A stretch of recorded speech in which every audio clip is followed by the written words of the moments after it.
अल्लाह पाक का एहसान अजीम है कि इसने हमें फलों जैसी नेमतें अता फरमाई।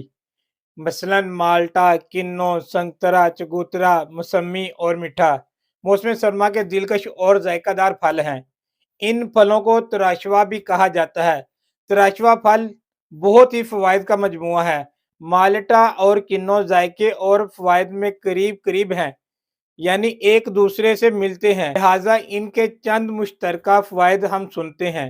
इससे पहले अगर आप हमारे चैनल पे न्यू हैं तो आपसे गुजारिश है कि हमारे चैनल को जरूर सब्सक्राइब कीजिए। माल्टा और किन्नू विटामिन सी का बेहतरीन खजाना है। दिल की बीमारियां और ब्लड प्रेशर से बचाव का जरिया है। निज़ाम इन्हजाम को बेहतर बनाता और मैदे की बीमारियों में भी फायदा मंद है। यही वजह है कि मैदे को ताकत देने वाली दवाइयों में भी इसका इस्तेमाल किया जाता है। बुखार और यरकान में भी इसका इस्तेमाल मुफीद है। दिलो दिमाग को राहत बख्शता है, जिस्म से पानी की कमी को दूर करता है।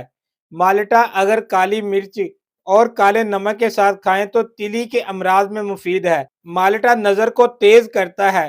फोड़े फिंसियों में माल्टे का रस बगैर नमक मिर्च पीना मुफीद है।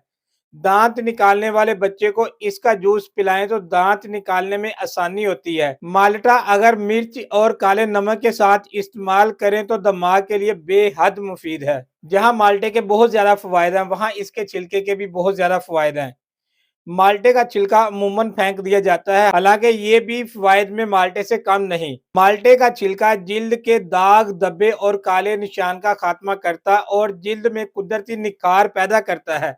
अगर माल्टे के छिलके को सुखाकर इसका पाउडर बना लिया जाए और इस पाउडर को दही में मिलाकर चेहरे पर हल्के हाथों से मसाज करें, फिर 15 मिनट बाद धो लिया जाए तो ये रंग निखारता और दानों से निजात दिलाता, चेहरे को साफ शफाफ बनाता और कुदरती ब्लीच का काम करता है। इस पाउडर को रोजाना दांतों पर मलने से दांत सफेद और चमकदार हो जाते हैं।